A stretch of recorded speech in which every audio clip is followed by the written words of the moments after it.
Today we're going to talk about the only thing you really need to know about astrology. Astrology is a wonderful science and a wonderful guide to help us understand ourselves better. But it may not necessarily be the kind of guide that most of us think that it is.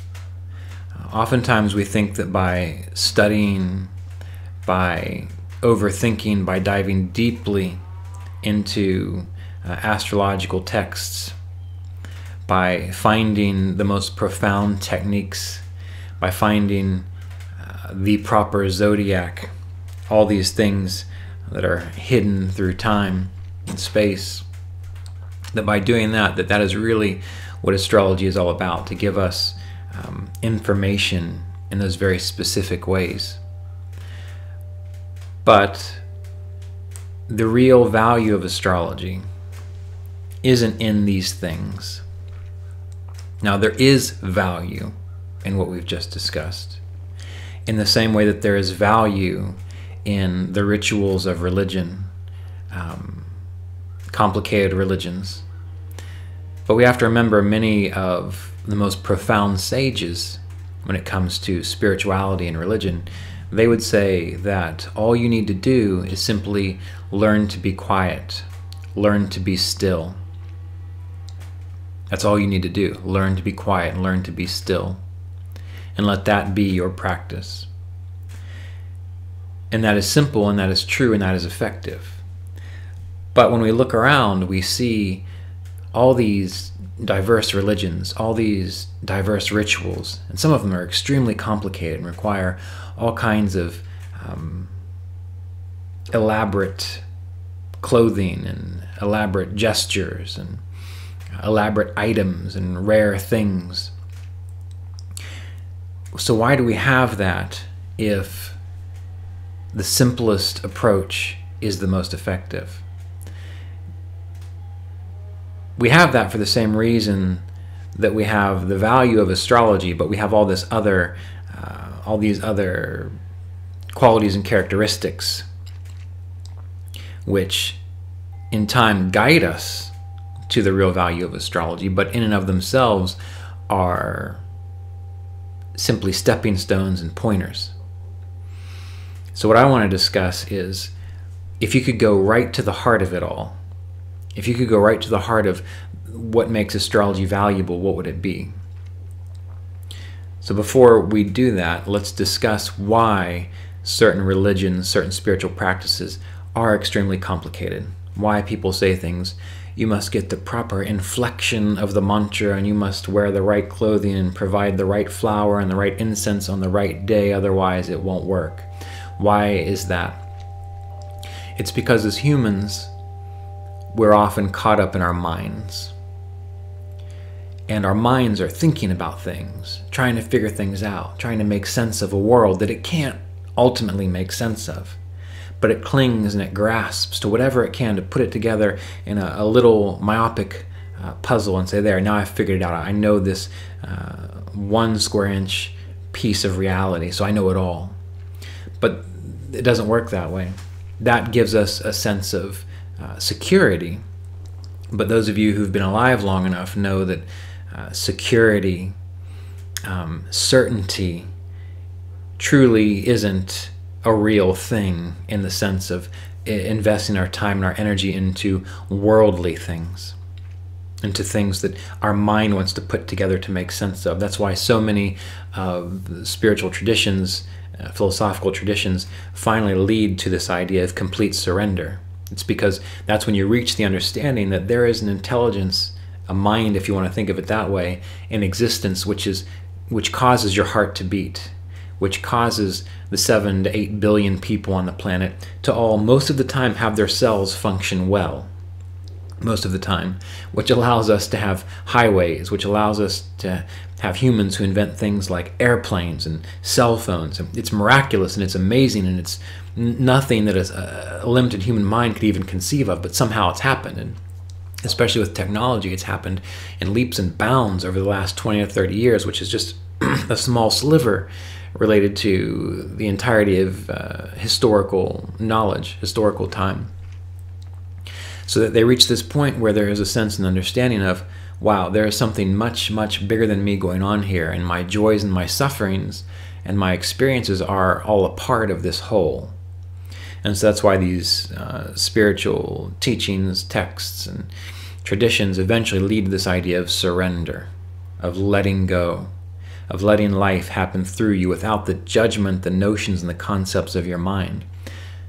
But in the meantime, because that is a very scary place to be, especially if you're overly identified with the mind, because the mind wants security, wants safety, it wants to know what's real and what's right. So what does it do? It creates information. This is right.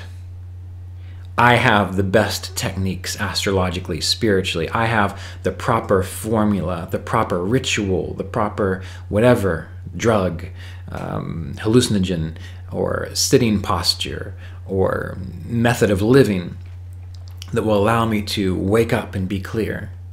And so when the mind thinks that, now it's got something to feel safe and lock onto.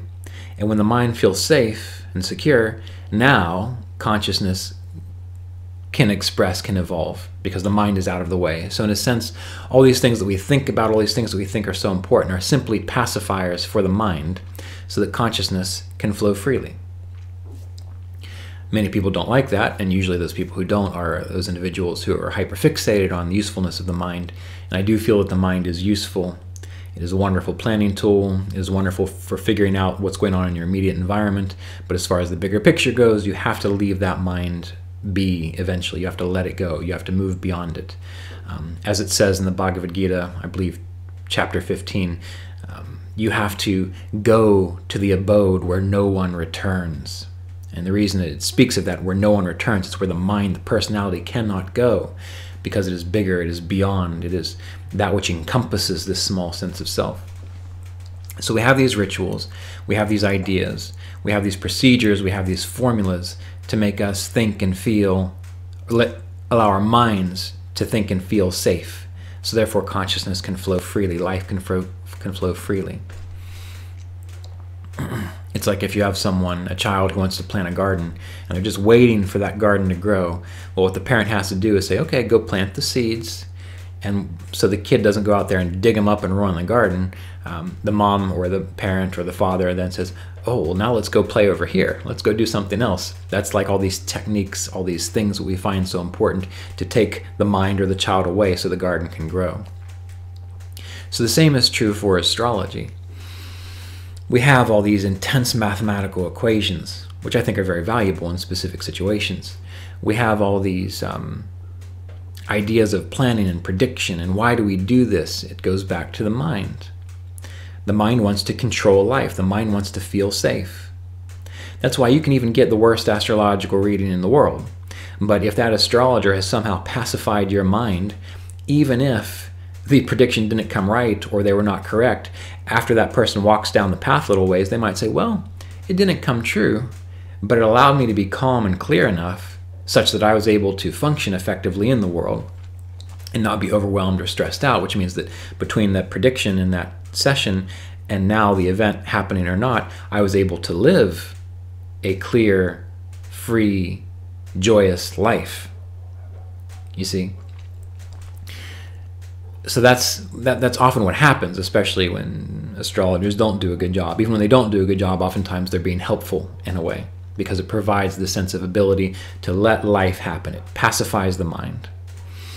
That's why in Jaimini Upadesha Sutras, when they speak of Venus as being an astrologer and a poet, they say that Venus, being the astrologer and the poet, finds meaning where there is none.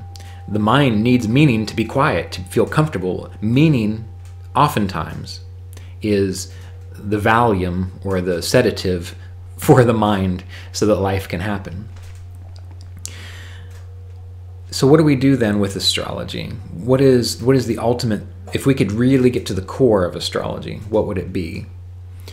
The core of astrology wouldn't be saying things like, my sun is bad, so therefore this is going to happen. My Mars is terrible, therefore this is going to happen. My Jupiter is good, therefore I don't need to worry about this. It's not about that, or I have this character flaw, or this character strength. That's helpful for the mind. Makes the mind happy. But the real value of astrology, for those who truly want to engage it, and there are very few who do. So if you are one of them, that's excellent. And I highly encourage you to think about this a little bit more. And it requires a study of astrology, but in so much as studying and understanding what principles or archetypes are held within astrology, because these are aspects of ourselves. And when those archetypes and those profound axioms of astrology are given permission to grow, and you take it upon yourself to embody them in this world, you are bringing together your whole self. You are engaging your whole self. And that's what this is about. So much so that when we think about the sun, and you'll have to study each planet individually to get a sense of what I'm talking about here, the sun has certain qualities. The sun can be cruel. The sun can be hot. The sun can be harsh. The sun can be a tyrant in difficult situations within a person's chart. So you can have an astrologer tell you that. And you can learn that the reason you don't have good relationships is because you're overbearing, because you're self-important, because you think everything is about you, and because you think you're always right. All right, well, that can be helpful if you can really get in there and think about it. Or you can skip that. And how do you skip it? Well, you learn about what is the more conscious or clearer expression of the sun, if it's in its purest blueprint, its perfection. And that's one of the reasons why I've been doing these series of videos on the planets of each ascendant, where we go through each ascendant, how the planets function for each ascendant, because that helps us understand for that ascendant, if they were embodying those planets well within or for that ascendant, that would be activating the most obvious intentional blueprint of that ascendant, that role you're meant to play. So we think about the sun. You can have an astrologer tell you you're a tyrant in relationships, you're too selfish and narcissistic, and you're overbearing. And maybe you would say, oh, well, let me think about that. But usually people who have that problem can't admit that. So when they hear an astrologer say that, they usually say that the astrologer is wrong, and they go find someone else who will placate their ego. But if you're the kind of person that is thoughtful, you don't need to hear that in the first place. What you can do simply is say, all right, well, what do I know about the sun? When I think about the sun, when the sun is powerful and strong and healthy, what is that like?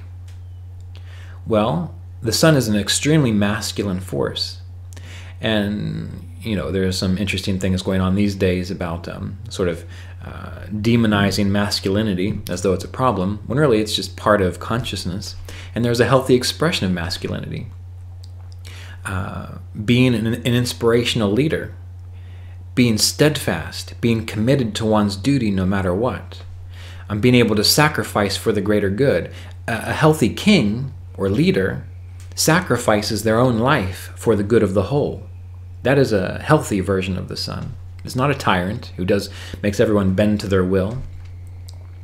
The sun, when it is strong, protects those who cannot protect themselves. That is a healthy expression of masculinity. The masculine male force, when it is healthy, does not dominate other people. It uses its power, if it needs to protect those who cannot protect themselves.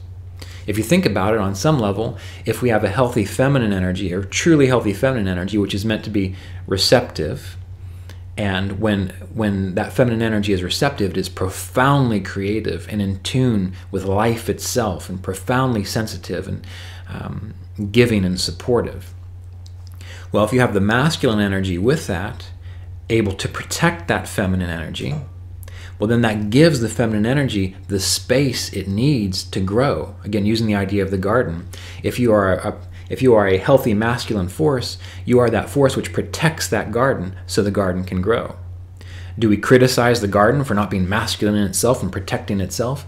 No. There is an exchange of all these different kinds of powers and forces within consciousness, and they all have a particular role to play within it.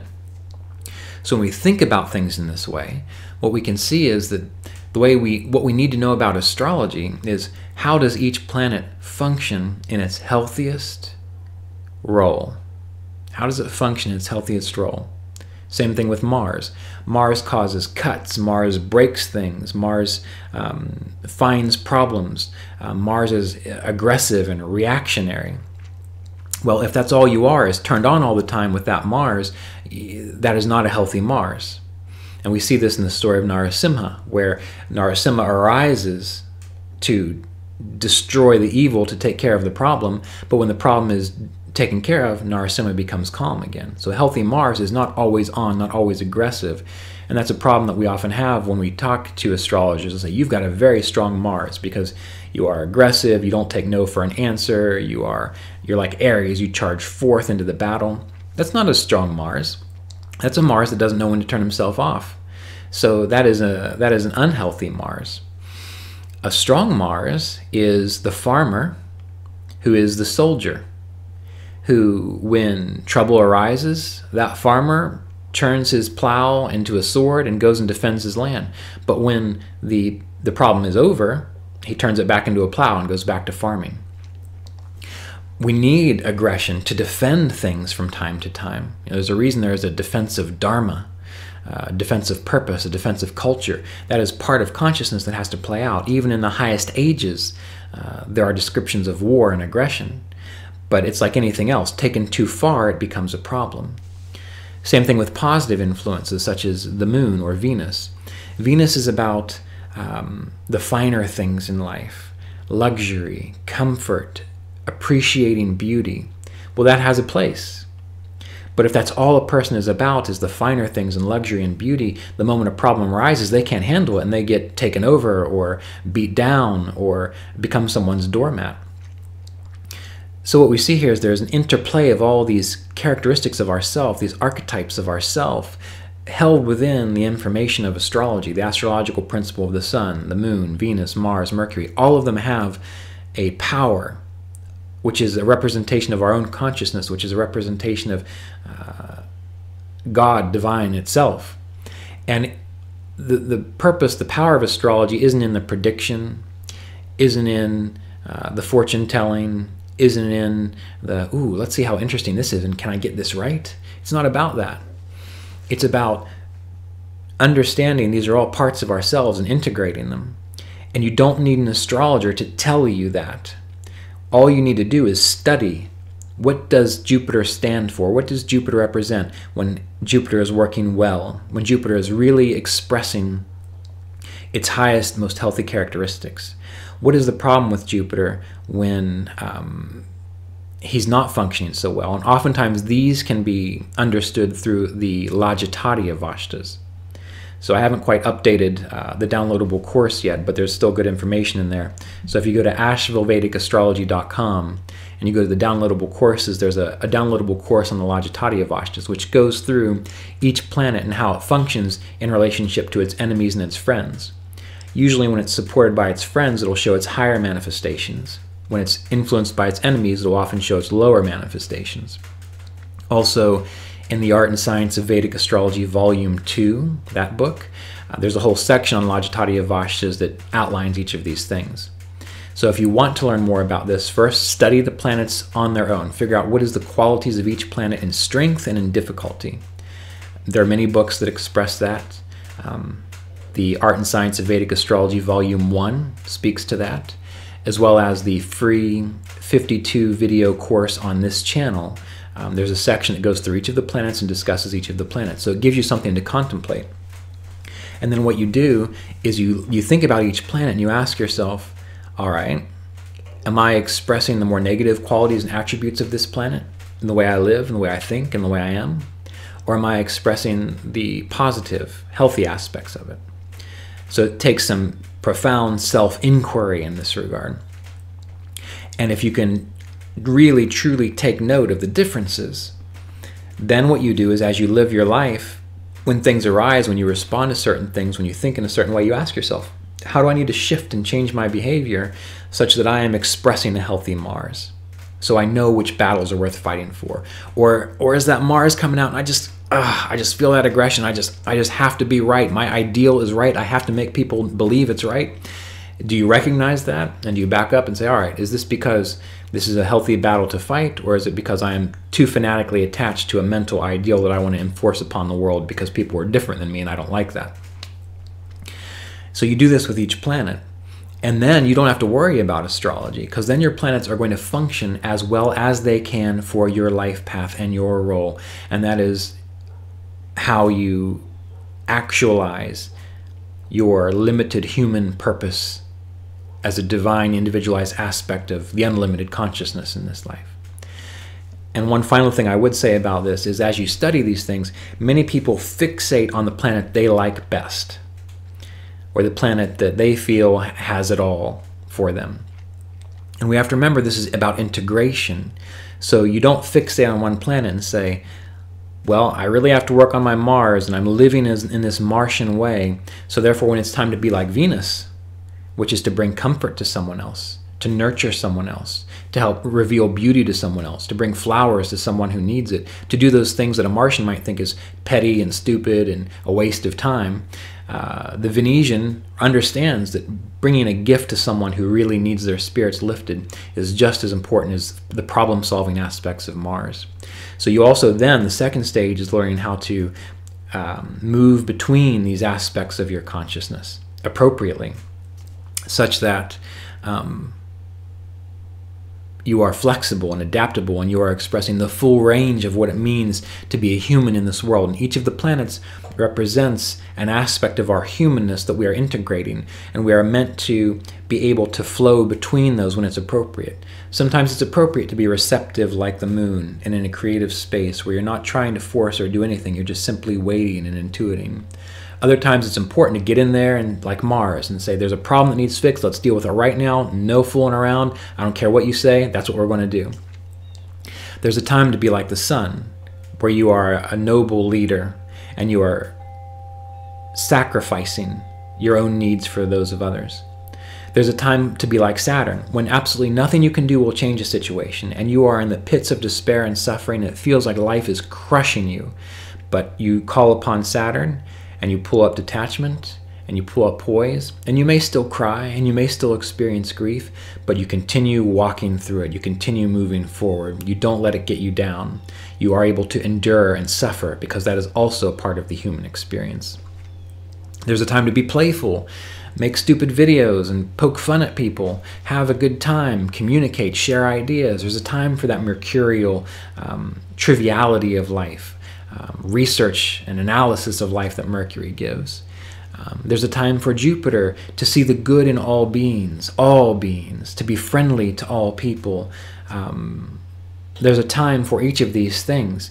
But what most of us do is we attach our ego identification with one particular way of being, and then we diminish all the rest. So why do you have problems with certain planets in your chart? It's because, if we use the theory of past lives, you have not attended to all aspects of yourself. You have not become a wholly